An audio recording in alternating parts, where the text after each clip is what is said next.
baru terpenuhi dengan adanya undang-undang TPKS ini ya. Walaupun sudah ada KUHP lalu, tapi kan itu masih banyak kendala-kendala juga untuk menuntut hak-hak korban gitu. Sering saya lihat juga seperti itu ya, reaksi masyarakat ke orang yang ngeliat orang yang berbeda, lalu jadi bahan tertawaan. Itulah kenapa disabilitas tuh jadi akhirnya membentuk komunitas kecil, jadi kayak terisolasi, diskriminasi, mengisolasi diri sendiri. Undang-undang TPKS itu lebih punya perspektifnya ke korban, karena dia terkait soal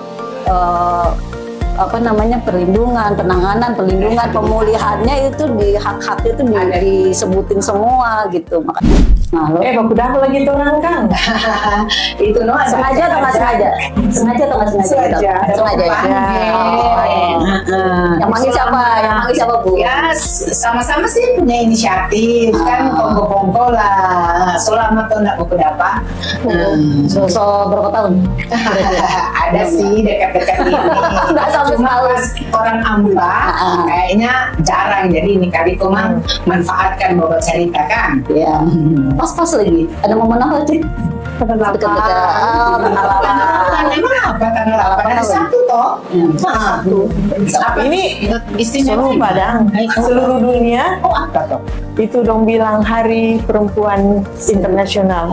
Hari yang dirayakan. Iya, sudah Pak ingat. Iya. Bikin apa kita?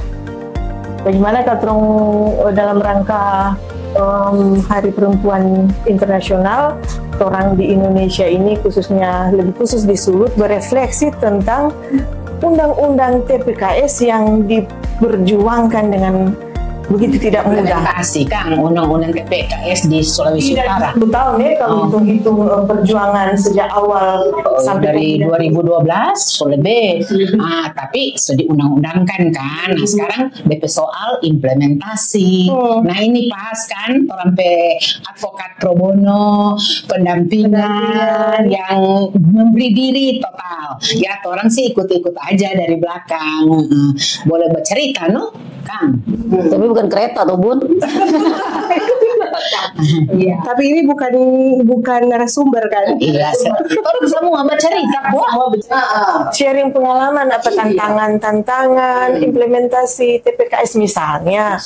TPKS atau lancar-lancar saja atau kendala-kendala apa, terutama tentu penerapannya di pendampingan hukum. Kita kira itu Kang tuh perlu orang dengar dan orang Sister Citra. Atau boleh begini, orang mulai dulu apa sih kekuatan dari UU TPKS, lalu kemudian implementasinya bagaimana? Kenapa mesti undang-undang TPKS? Ya kan, kita sama-sama nih mungkin malah dengar kalau ngomongin undang-undang TPKS atau undang-undang lainnya sebenarnya kan nggak perlu juga advokat ya. Iya, semuanya harus tahu ya, paling tidak. Cuma mungkin karena juga ada paralegal juga ya kan yang bisa ini ya, bedanya mungkin kita nggak bisa beracara gitu-gitu. Tapi untuk belajar atau mengetahui soal undang-undang saya pikir semuanya tahu. Dan bagus juga sih kayak bukan bilang tadi gitu ya.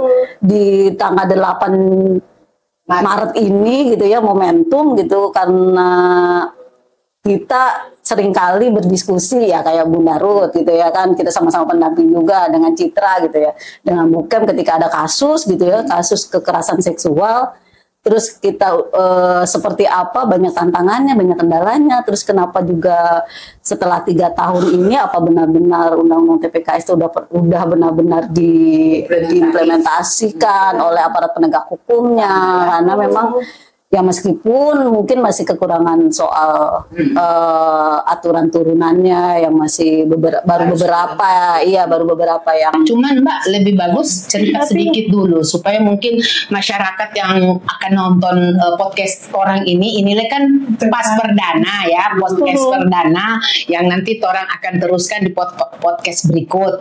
Nah boleh cerita sedikit aja singkat gitu tentang undang-undang tindak pidana kekerasan seksual. Tapi Bu Ruth begini, sebelum kita masuk lebih dalam diskusi tentang TPKS terkait proses hukumnya, sebenarnya TPKS itu tidak hanya proses hukum kan, itu kan kelebihannya. Betul. Jadi ada pemulihan korban yang hak korban yang sudah hak korban, terus martabat korban dipulihkan. Itu sih kelebihannya TPKS. Jadi kayaknya kita juga tidak hanya mengangkat dari perspektif hukum saja gitu. Iya. Jadi undang-undang yang betul-betul sangat jelas ya keberpihakannya pada korban yang baru terpenuhi dengan adanya undang-undang TPKS ini ya. Walaupun sudah ada KUHP lalu, tapi kan itu masih banyak kendala-kendala juga untuk menuntut hak-hak korban gitu. Nah, boleh bercerita? Mungkin bagi-bagi pengalaman kali ya masing-masing. Kalau Mbak Nur, kira-kira pengalaman atau hambatan?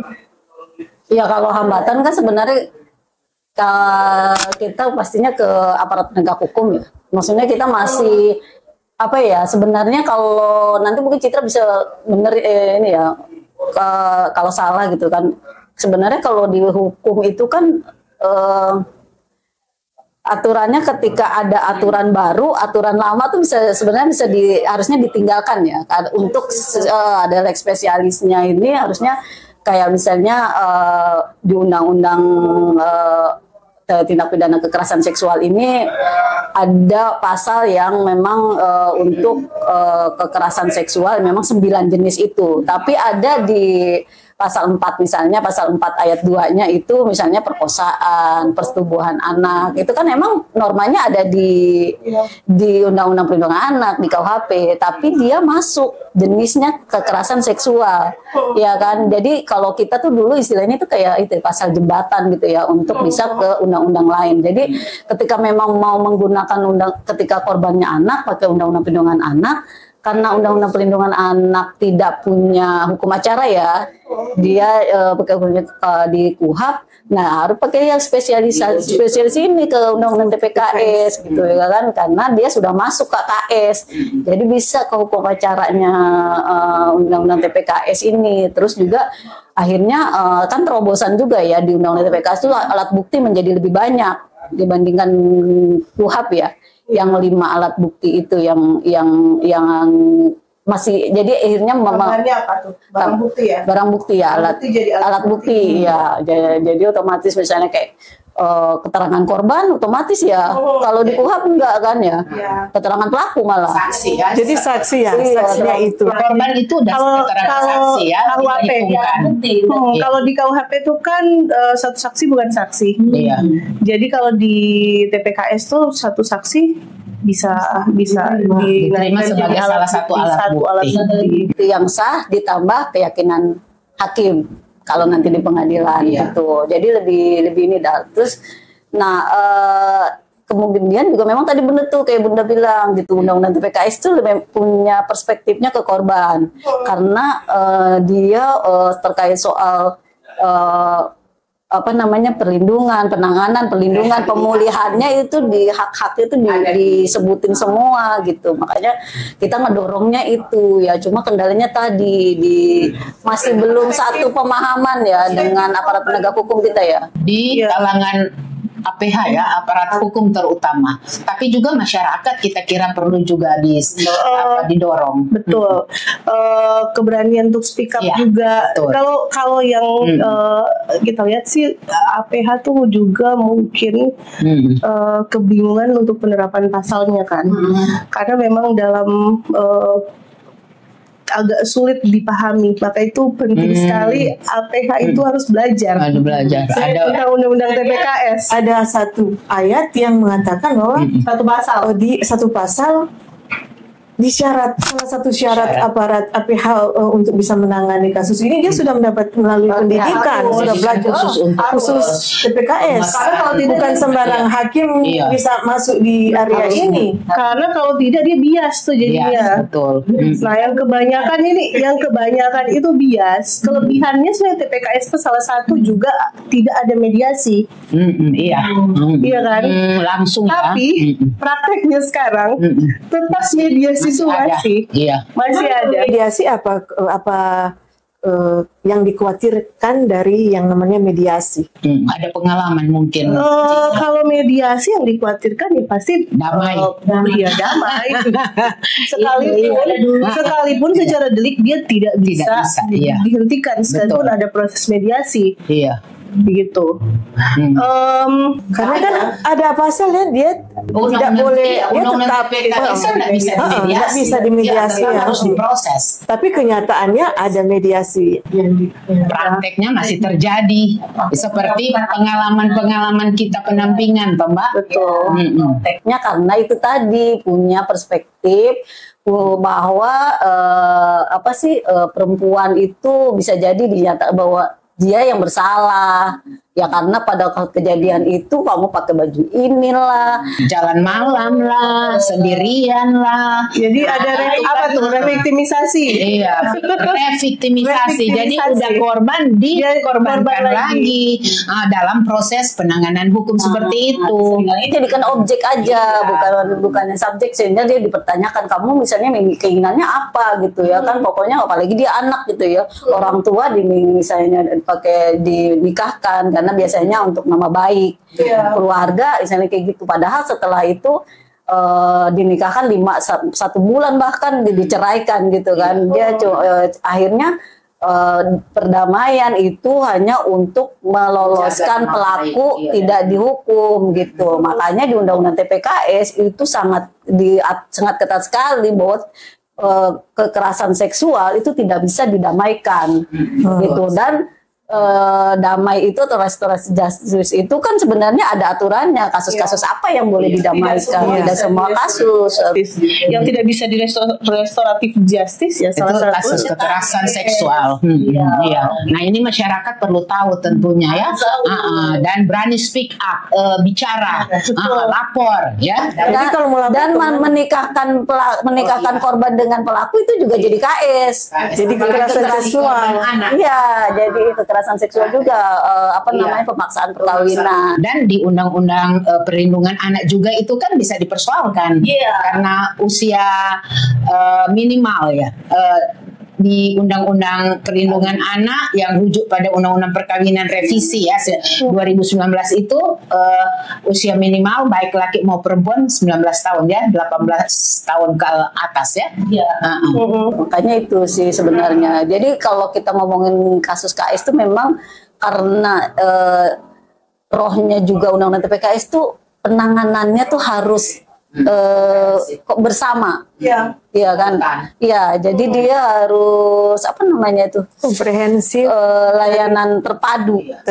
Jadi dia nggak bisa sendiri-sendiri. Misalnya ini cuma urusan polisi, ini cuma urusan ini. Nah, tadi sih ngomongin soal kenapa aparat penegak hukum tidak sembarang itu, karena PP-nya udah keluar. PP 9 2024 ya, itu yang soal pelatihan dan pendidikan wajib.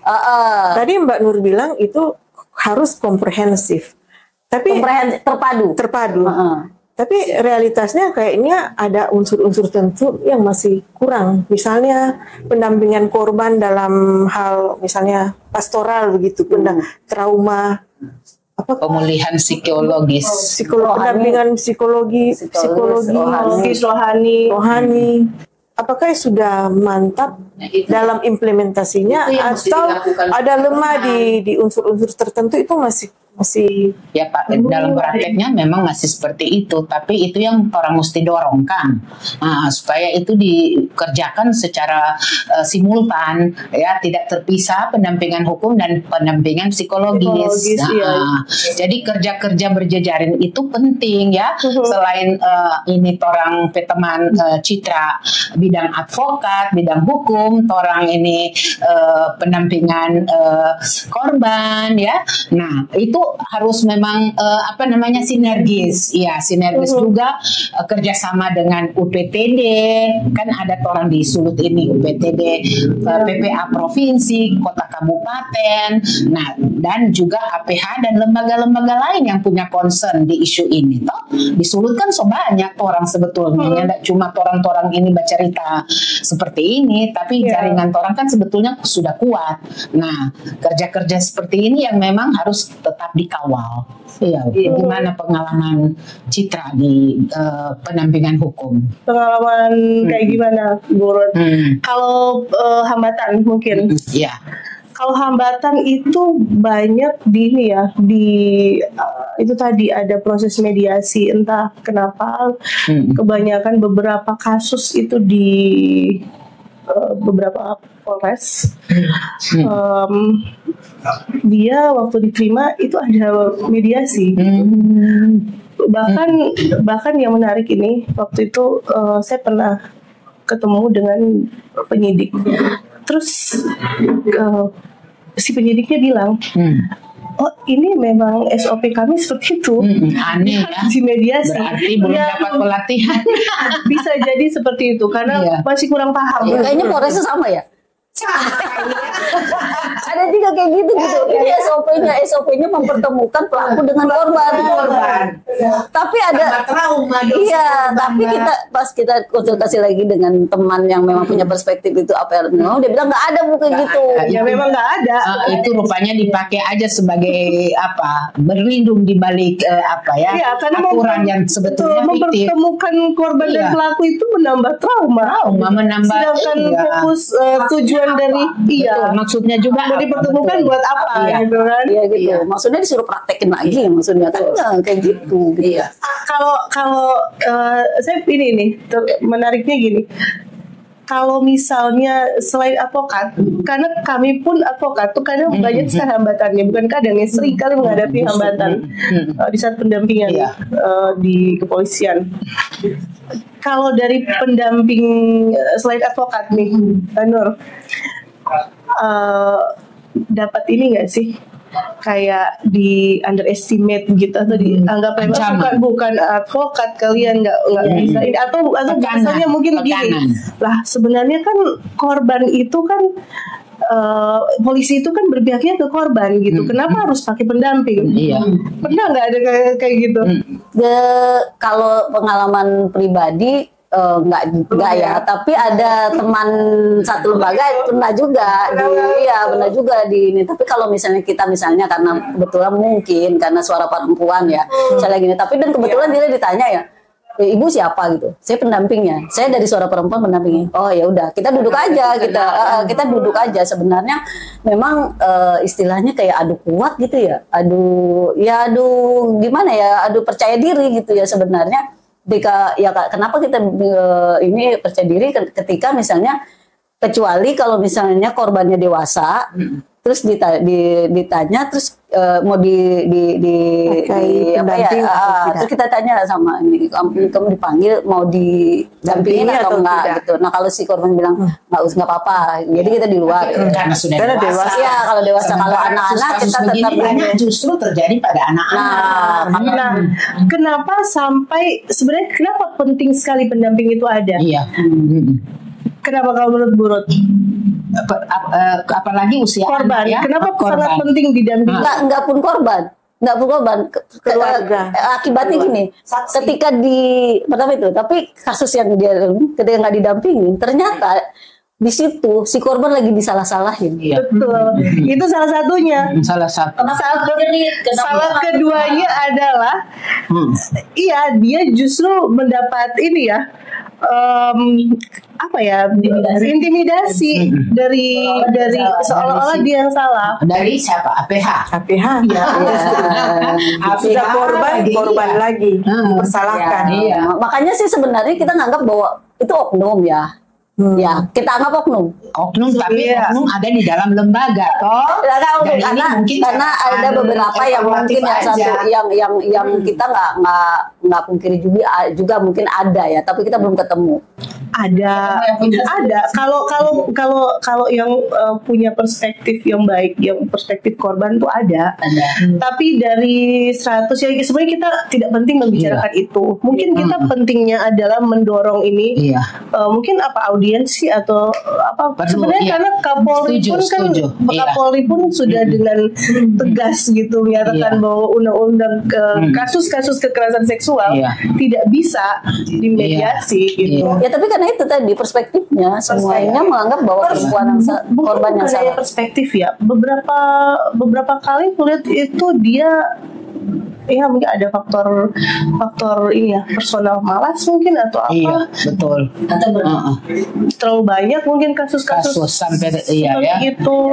Jadi memang penting audiensi ya. Kita berpikir positif aja. Ya, betul, positif dan keterbukaan. Iya. Sebenarnya gitu ya. Apa sih yang menjadi kendala? Misalnya kenapa pelaku sampai udah berjalan lama nggak ditahan? Kenapa kendalanya atau apa lebih baiknya jangan ketika misalnya kita pendamping atau lawyer gitu misalnya berkoordinasi dianggap jadi musuh ya. Jadi mengintervensi pekerjaannya mereka. Padahal kita udah membantu kerja-kerja APH kan. Betul, harusnya kita itu jadi satu tim. Iya, karena kita masih apa nih yang udah kurang nih gitu ya, misalnya yang harus begini. Walaupun sebenarnya kalau nyari alat bukti sebenarnya bukan, tapi sekarang kan memang masih korban ya dibebankan ya. Iya. Untuk cari alat bukti ya. Cari alat bukti itu tugasnya penyidik. Iya. Ya, tapi itu masih jalan pada korban. Ya udahlah, karena mungkin terlalu banyak tadi kasus-kasus kita ini apa misalnya yang benar. Tapi yang penting ada keterbukaan. Tuh satu garis. Begitu juga dengan kejaksaan. Nah itu yang agak sulit ya. Kejaksaan sampai sekarang kita tuh nganggap kayak kejaksa itu kok kayak musuh banget sama pendamping. Padahal kan untuk implementasi undang-undang seperti ini ya, undang-undang TPKS itu kan memang jelas di situ menekankan kewajiban negara kan, apalagi untuk pelaksanaan pemenuhan hak asasi hak asasi manusia itu negara wajib memberi perlindungan dan pemenuhan hak-hak korban. Dan negara melalui siapa? Ya ini lembaga-lembaga terkait ini. Iya toh? Ya termasuk sebenarnya tadi UPTD. UPTD ya. UPTD itu kan memang dimention banget, memang jelas secara eksplisit gitu ya di undang-undang TPKS. Dia yang menjadi leader sebenarnya, lembaga yang menjadi leader. Nah itu ya kita maklumi misalnya menganggap bahwa anggarannya kurang atau SDM-nya kurang. Nah itu juga kita ngedorong lah pusat misalnya atau kementerian untuk fokus di situ. Apalagi nih sekarang lagi gonjang-ganjing efisiensi anggaran, efisiensi pemangkasan. Nah pemangkasan itu, nah kita bisa ada kesulitan makin bebannya UPTD lembaga-lembaga negara terkait dengan urusan pendampingan ini justru pastinya kemarin aja kan ngakunya ini itu gitu. Tapi kan ya sekarang supaya kita memahami kendala mereka, dia juga harus transparan tadi gitu. Sebenarnya apa gitu ya, apa yang kurang, apa yang ini. Jadi kita juga bisa ngadvokasi ke kementerian atau bahwa ini loh di daerah agak ribet nih gini-gini mungkin gitu ya. Kalau misalnya memang kalau yang kita kemarin hasil itu ya Bunda ya, kita juga punya riset kecil ya, riset itu audit sosial gitu ya kan, bahwa ternyata di situ hanya dapat dana artinya dari pusat semua, dari APBN. Nah mungkin kita bisa dorong dari APBD-nya seperti apa, mungkin itu ya. Gimana tuh? Kalau aku sih melihat ini ya terlalu birokratis sekali ya. Itu yang jadi hambatan ini. Sementara kita tuh kan pengennya kerja cepat kan. Iya, apalagi kasus-kasus masalah pemulihan ini kita butuh cepat gitu. Tapi jatuhnya yaitu birokratis sekali. Sebenarnya TPKS itu kan juga membantu supaya tidak birokratis. Jadi di daerah juga bisa langsung mengatasi gitu kan kasus-kasus seperti ini. Tapi tetap saja birokratis sekali. Tapi selain birokratis juga ada pengalaman kita ya Mbak, dampingi kasus KS di salah satu kabupaten ya. Itu kekerasan seksual berjemaah ya. Jadi apa namanya dilakukan oleh sekian banyak orang, tapi bukan dalam satu waktu yang sama. Iya, tapi tetap kan dikategorikan sebagai kekerasan seksual itu kekerasan bersama itu mungkin yang anak-anak itu kayaknya ini mereka sama waktu dalam waktu yang sama. Itu udah setahun lebih ya, karena laporannya dari Januari tahun lalu. Lagi hamil. Sekarang udah melahirkan. Udah melahirkan, udah sekian bulan juga, udah ada bayinya. Tapi baru satu yang diproses, baru satu yang diputuskan. Setelah melalui proses hukum yang panjang. Lalu yang lain itu yang banyak itu sepertinya lambat sekali. Nah, jadi itu faktor apa? Ya itu juga masalah pembuktian juga mungkin ya di sebenarnya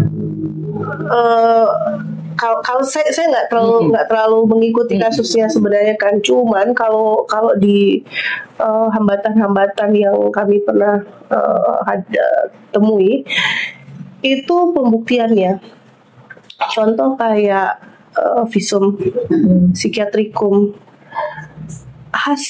kita menerima hasil 6 bulan kemudian, lambat, gitu. Ya? Lama, iya, sangat lambat. Jadi visum psikiatrikum itu hasilnya diterima setelah 6 bulan. Ya? Terus kadang di antara waktu itu korban tuh lelah. Iya, capek. Korban capek gitu. Itu juga yang salah satu hambatan. Menjadi hambatan besar. Akhirnya korban menyerah nih. Banyak terjadi seperti itu. Padahal sebenarnya di Undang-Undang TPKS itu kan ditulis psikolog klinis dan atau ya kan. Kalau dia pakai visum et psikiatrikum, artinya mereka masih mengacu ke Undang-Undang KUHP. Iya. Masih mengacu. Karena dia pakai dia korbannya anak. Ya dia makanya undang-undang perlindungan anak ya kan. Iya. Tapi kan sebenarnya kalau mereka nggak mau pakai. Iya, di pasal 4 ayat 2 itu kan sebenarnya kalau benar. Jadi ada tambahan yang dari yang sebenarnya sudah diatur di undang-undang yang lain bisa menggunakan itu.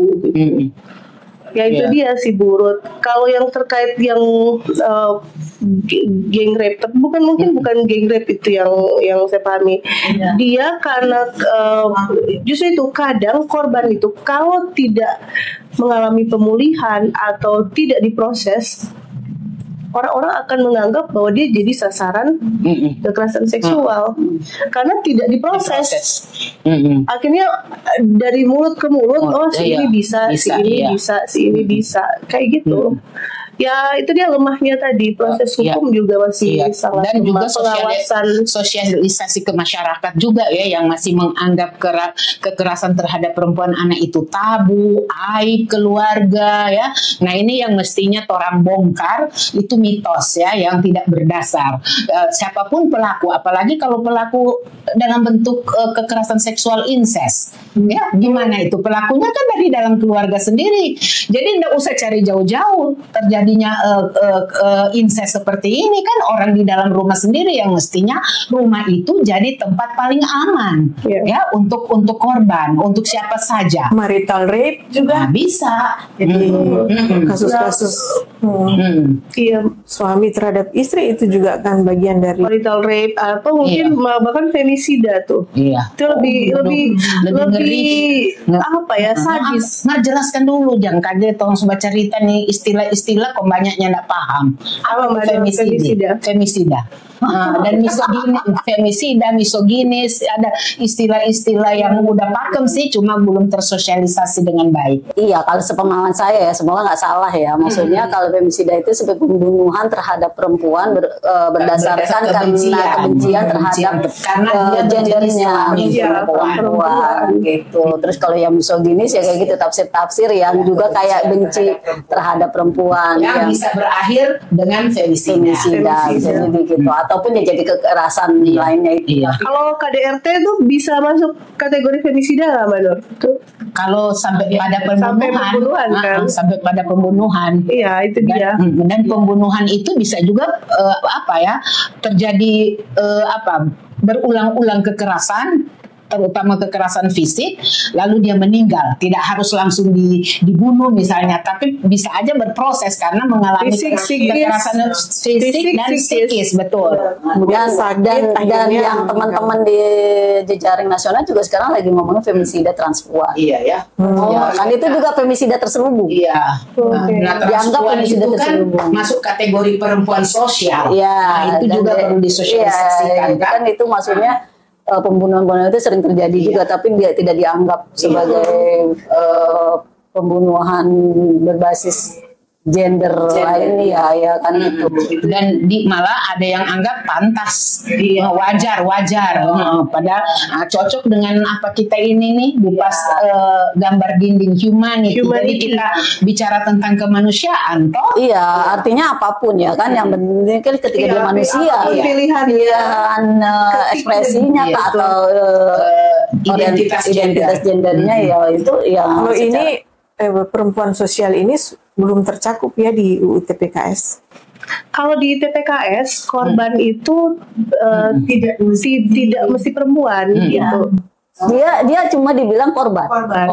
Artinya laki-laki juga bisa di situ, anak, laki-laki biologis, kalau laki-laki pokoknya siapa aja, siapapun dia, kalau dia dapat kekerasan seksual ya ini, dan unsurnya dia bisa. Dan UPTD berhak melayani wajib kalau laki-laki. Meskipun laki-laki ya, tapi itu menjadi kendala, masih ada. Belum ada infrastrukturnya lah. Ya, dan mungkin juga masalah KTP kali ya. Di KTP itu kan dia ditulis laki-laki. Tapi kalau dia KS kan nggak masalah. Pokoknya KS, kalau dia KS, UPTD harus nerima.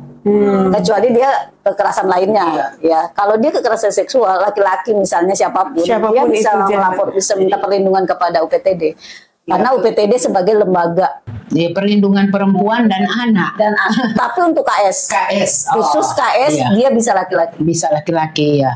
Jadi kekerasan seksual siapa saja bisa jadi korban, tapi siapa saja bisa jadi pelaku. Yang penting pokoknya korbannya, dia nggak harus perempuan. KS-nya. Nah, ngomongin ini jadi jangan sampai ketinggalan juga. Kalau korbannya disabilitas, kita ada kasus juga yang kita harus bicara juga dari perspektif GETSI ya. Iya, jadi kayak korban disabilitas itu kayak nggak kalau di Undang-Undang TPKS kan jelas-jelas ya.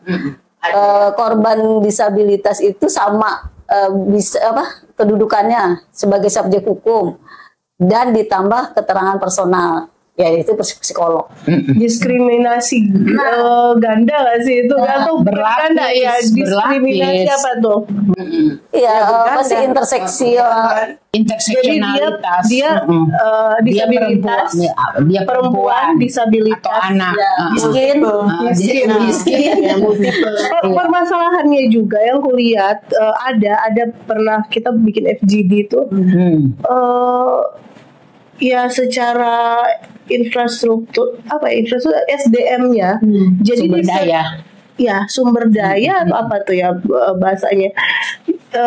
Jadi sebenarnya di tempat pelayanan publik itu tidak menyediakan kayak JBI, fasilitas. Tidak ada fasilitas itu, sehingga pernah ada seorang perempuan, dia disabilitas rungu bicara, dia datang ke Disduk Capil nih, dia pakai bahasa isyarat. Dia ditertawakan, bahkan dibully. Kasihan. Kayak gitu. Karena dianggap ya lucu-lucuan. Atau mungkin mereka anggap dia tidak serius, mungkin bohong-bohongan kali. Dan sering saya lihat juga seperti itu ya, reaksi masyarakat ke orang-orang yang dia ngelihat orang yang berbeda lalu jadi bahan tertawaan. Itulah kenapa disabilitas tuh jadi akhirnya membentuk komunitas kecil, jadi kayak terisolasi atau diskriminasi, mengisolasi diri sendiri. Karena memang di masyarakat juga agak kurang diterima, pendidikannya juga tidak terpenuhi dengan baik. Hak pemenuhannya juga masih banyak abai, termasuk terutama negara. Makanya juga perspektif GETSI itu ya, itu sekarang jadi juga apa GETSI itu Bu? GETSI Gender Equality, Disability dan inklusi sosial inklusi. Nah, jadi sebenarnya kayak gitu. Nah, kita ngomongin lagi gitu, ketika si disabilitas jadi korban, disabilitasnya lagi mental, itu nggak dipercaya. Nggak dipercaya, padahal dia udah punya anak, ngelahirin.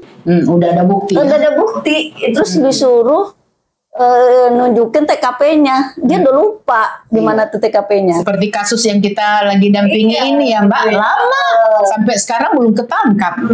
Ditangkap tuh, jadi masih harus ya. Mungkin di aparat tingkat kepolisian tuh kayaknya udah clear ya, udah boleh lah harusnya dilihat, tapi dibalikin lagi berkasnya karena dia disuruh itu kurang bukti, suruh cari bukti lain. Sama, aku juga pernah alami kasus seperti itu. Jadi di Bitung ya waktu itu, disabilitas, dia berproses tuh kurang lebih hampir setahun. Terus yang setelah kita dampingi gitu, akhirnya naiklah sidik kan, naiklah sidik ini setelah sekian lama menunggu korbannya, naiklah sidik dia. Terus yang jadi masalah baru lagi adalah sudah ditunjukkan fotonya dan segala macam. Penyidik bilang mau penangkapan nih kan Pak, kapan dia ditangkap, karena si pelaku ini suka meneror korban. Dia bawa parang, pedang gitu. Jadi dia datang ke sekitar, betul, itu sekitar rumah korban. Sampai akhirnya korban dan ayahnya juga disabilitas. Oh kasihan. Pindah-pindah tempat tinggal hanya karena sering dapat ancaman dari pelaku. Alasannya apa? Oh, soalnya si pelaku, kita sudah pergi ke rumah, tapi pelakunya ini alasan dari APH. Ya, kita sudah pergi ke rumah, tapi pelakunya tidak pulang-pulang. Emang kalau nggak pulang, mesti ditunggu dia pulang sendiri baru. Bukannya inisiatif itu harus datang dari. Dia sementara jadi sangat berbeda, kontradiksi dengan tayangan-tayangan yang di TV itu loh kadang, yang tidak seharusnya mungkin mereka masuk ke ranah pribadi. Bisa orang di jalan malam-malam, mereka tanpa ada langsung ditangkap gitu kan. Itu juga ya. Jadi bertentangan kan. Ini yang sudah jelas gitu, penetapan tersangka sudah ada penetapan tersangka, tapi alasannya konyol. Pelaku tidak pulang-pulang lah, terus kewajiban menangkap siapa gitu kan. Akhirnya apa, bisa karena ada intervensi dari Komnas Disabilitas. Jadi memang ternyata butuh ya untuk dikawal terus, baik oleh Komnas, misalnya ada Komnas Perempuan. Kasus ini udah semuanya Komnas, Komnas udah bersurat. Jadi mungkin mudah-mudahan ini berproses, katanya sih bulan depan kita udah ada kemajuan proses hukumnya, bisa balik lagi ke sana, tinggal bagaimana kita mau ke kejaksaan gitu ya, untuk bisa di kepolisian sudah cukup misalnya ya kan, kita akan perkuat lagi pendampingan psikologisnya supaya misalnya didampingi, ditunjuk benar-benar. Karena kalau tidak salah korbannya udah melahirkan juga ya, Mbak? Sudah, makanya sudah melahirkan. Dan biasanya dan isunya lagi stunting. Itu karena ada beberapa korban yang didampingi itu dari keluarga yang punya keterbatasan ekonomi ya. Iya, itu juga karena orang tuanya kan fokus ngurus anak ini, sementara dia biasanya kerja jualan pagi. Nah, kalau ngurus anak ini jadi dia nggak jualan mamanya. Nah, sementara anak ini pokoknya dia nggak mau tahu ini anaknya.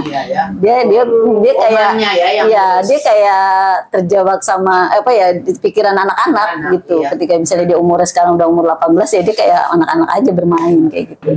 Iya, kayaknya sepanjang kan ini orang berapa lama udah bawa cerita ini.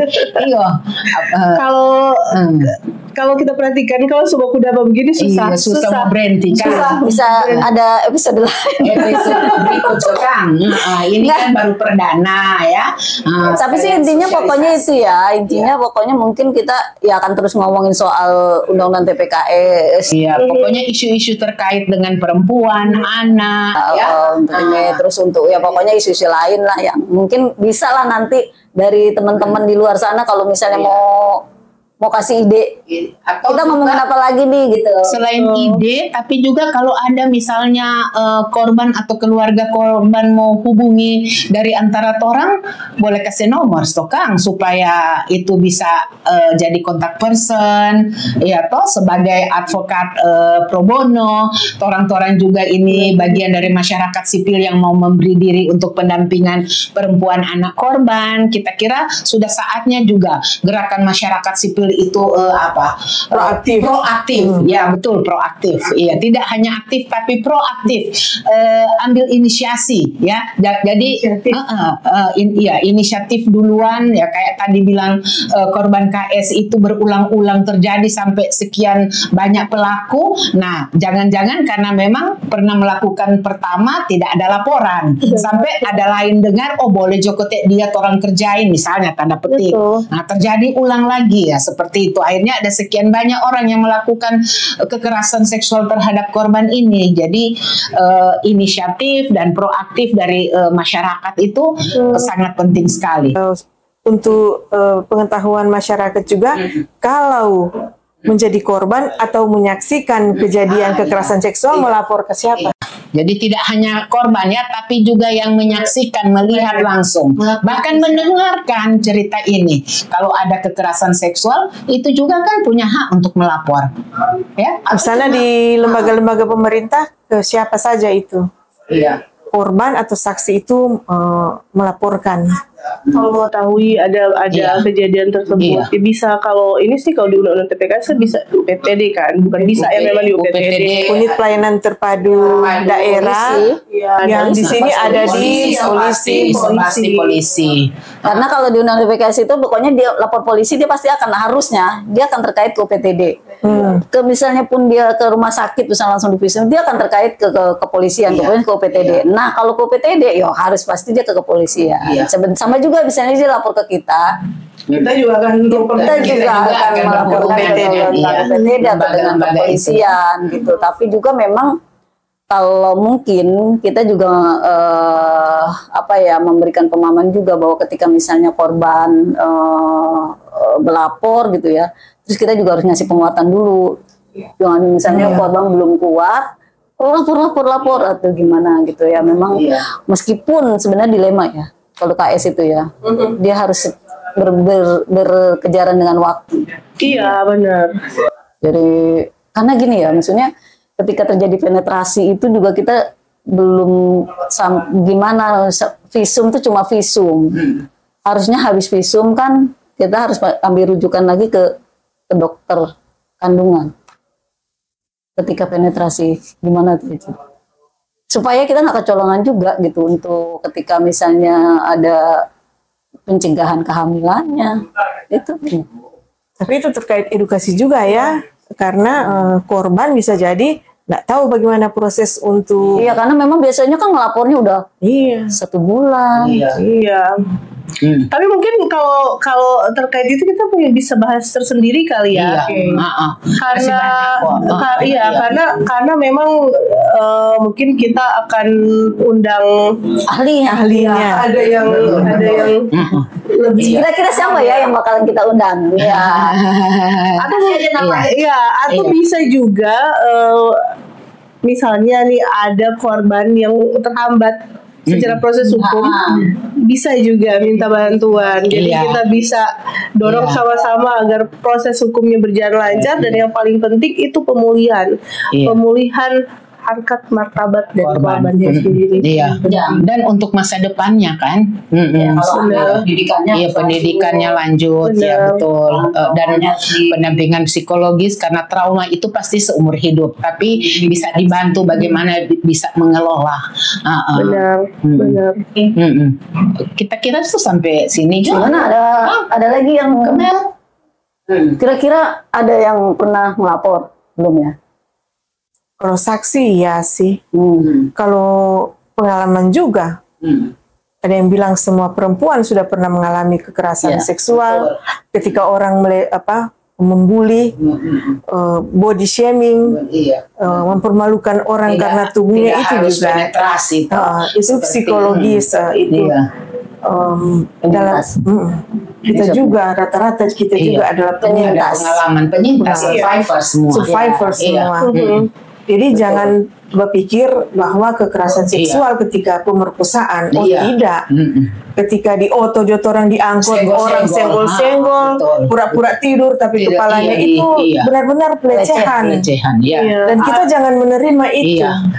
Ada juga yang ini kan, yang dia kayak orang-orang baku sedu begitu, terus dia baku sedu yang bahasa kotor, bicara dan seksis dan wajah mimik wajah yang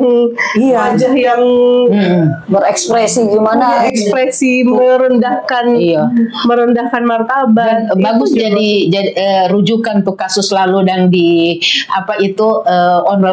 online itu tuh korban backing langsung video lalu sopirnya itu pertama kali ya kasus kekerasan yang terjadi di TPKS pakai TPKS di Sulawesi Utara ya. Viral karena live dia langsung. Ya, itu ditangani Polda ya. Pak Andros kalau Tapi itu juga karena memang kenapa dia harus di undang-undang TPKS, karena memang undang-undang lain nggak ada pelecehan non fisik, nggak ada. Yang mau dan kalau kasus-kasus berbasis online gimana? Ada di undang-undang TPKS, KSBE. Dan elektronik. Elektronik. Banyak kan sekarang pedofilia mengambil foto-foto. Termasuk itu. Foto anak-anak untuk dijual di waktu lain, karena itu juga banyak sebenarnya. Jadi sebenarnya kita juga mungkin bisa tuh dari berapa 9 jenis kekerasan boleh orang karena explore satu-satu. Betul, karena banyak juga yang tidak bisa mengartikan pasal per pasal itu. Betul, setuju. Itu juga jadi menarik kan. Untuk apa ada undang-undang TPKS kalau tidak bisa kita pakai, kita tidak bisa dipahami, tidak efektif ya. Jadi dan tidak efektif. Karena itu sosialisasi penting sekali ya, antara lain ini orang pewoga cerita ini kan. Sosialisasi sangat penting. Karena ini ya, mungkin kalau di luar negeri sejak kecil tuh anak tahu, dia paham ini perlindungan anak. Tapi kalau di kita nih kan, jangankan anak, orang tuanya saja tidak paham. Karena masih dianggap tabu pendidikan. Kan orang tua juga ya kan, pendidik. Benar.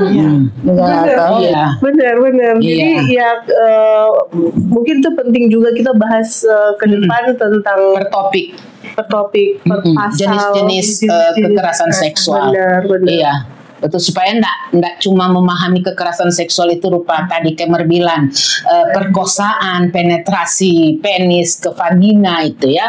Nah, padahal ada jenis-jenis lain toh. Kemarin juga ada waktu ikut pelatihan dengan APH, tapi di daerah lain. Jadi pas kita pretest, ya kan, misalnya ini masuk mana nih gitu ya, perkosaan masuk nggak di 9 itu gitu, KS kan ada 9 itu ya. 9. KS itu pasti perkosaan, pasti masuk KS berasa pengawasannya ya kan. Nah, padahal kan dia bukan dimasuk di 9, tapi di yang 10-11 yang di pasal 42 gitu. Jadi orang mengatakan ini perkosaan tuh di KS yang 9 itu gitu, padahal justru dia karena itu juga sudah diatur di KUHP kan. Normanya, tapi kan artinya dia dimasukin di situ gitu. Bahkan gitu ya, yang orangnya harus paham itu juga, bahkan ini apalagi masyarakat. Nah, tapi kan bukan berarti kita nggak boleh belajar. Harus belajar. Kita pemahaman di Indonesia ini yang belajar hukum hanya orang hukum. Yang harus paham undang-undang orang hukum aja. Orang hukum. Padahal belajar hukum, tahu ada undang-undang apa saja yang melindungi kita, itu penting sekali, bahkan sedini mungkin. Apalagi undang-undang TPKS, sebaiknya sejak sedini mungkin di sekolah-sekolah, karena anak harus tahu apa yang dulu tuh kan kita kalau di sekolah ya suka bercanda-bercanda angkat rok atau mungkin lagi pakai ini yang kaca taruh di sini di kaki, gitu. Itu dia. Memang menarik ya kalau cikal bakal menjadi pelaku. Iya, kalau tidak diberi pemahaman kan, dia di rumah pun mungkin orang tuanya juga menganggap itu hal yang biasa. Nggak dipegang kan. Itu kalau ada istilah orang Manado, cuma nyedak kota pelak cuma baga. Ya masalahnya kalau misalnya si ceweknya masalahnya kalau si ceweknya nggak marah, ya oke lah bagusnya biasa. Nah ini kan anak ceweknya juga marah, tapi kan nggak diperhatiin. Iya kan? Bisa juga dia tidak marah kan dia tidak tahu. Iya, tidak tahu. Tapi enggak, dia sebenarnya enggak nyaman. Tidak nyaman. Ada juga orang yang mengalami itu dia tidak mampu bersuara. Itu juga kadang tuh jadi hambatan di proses hukum tuh. Nah, itu juga karena faktor budaya kita kan yang perempuan selalu dibilang harus apa? Ya kan objek aja, biar diam, jangan berontak, toh. Dan itu tidak bisa lagi budaya yang membisukan suara perempuan itu harus diakhiri. Karena pemahaman gender itu mungkin sejak konstruksi yang bias itu. Jadi kita diajarkan turun temurun. Perempuan seperti apa kita diatur seperti itu. Padahal sebenarnya perempuan yang baik dan jangan banyak ngomong, terima aja. Tidak boleh melawan. Dan itu harus tidak boleh melawan, ya harus dilawan sekarang. Masih mau baca cerita? Pasti masih banyak kan. Nanti orang ambil waktu lain juga. Mungkin Kemar ada mau sebagai penutup sebelum orang pulang kan, atau pisah dari tempat ini. Ya gimana dari hasil cerita kita ini semakin bingung jadi sebagai masyarakat yang menutup kita bersyukur karena ada UU TPKS nomor 20 tahun 2012 tahun 2022 yang bisa dijadikan instrumen, bukan bisa dijadikan tapi adalah instrumen hukum manakala kasus-kasus yang tidak diinginkan ini tidak diharapkan siapapun terjadi. Jadi ini bisa diakses ya, kalau ingin tahu mudah sekali mengakses cari PDF di Google dan boleh baca-baca. Kita tidak mengharapkan kekerasan seksual terjadi pada siapapun, tetapi realitasnya hampir tiap hari Kang di media itu yang terekspos. Tapi kan yang terjadi itu seperti apa? Fenomena ada instrumen dan marilah kita proaktif. Mendorong. Negara sudah menyiapkan instrumen hukum dan lembaga-lembaga terkait di bawahnya, dan ada juga sejumlah kelompok masyarakat seperti kita yang memberi diri dalam layanan masyarakat. Itu bisa dimanfaatkan. Kita kira begitu, apalagi orang ini mewakili lembaga-lembaga kerja-kerja kemanusiaan, dan ini memang dari mana kok Teh Citra? LBH Manado, Lembaga Bantuan Hukum Manado ya, Mbak Nur. Dari Suara Perempuan. Selain Suara Perempuan ada banyak koalisi. Ada Gerakan Perempuan Sud, ada Koalisi Anti Kekerasan Terhadap Koalisi anti kekerasan seksual berbasis gender. Ada KBB. Semua ada di situ orangnya. Kemar, GPS. Ini sepakai DPKOS kan, Gerakan Perempuan Sulawesi Utara. Ketika menjadi akademisi peduli dengan isu-isu perempuan. Oh, kita juga mediator. Mediator. Kita juga mediator ya.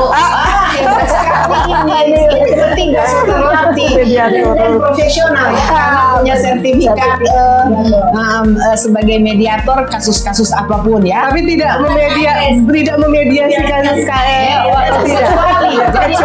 kecuali kasus kekerasan seksual tidak bisa dimediasi, dan itu ada di dalam undang-undang tindak pidana kekerasan seksual. Tidak ada yang namanya jalan damai. Tidak ada. Harus proses. Oke. Sampai sini Jokang, nanti orang baku dapat ulang ya bincang-bincang berikutnya.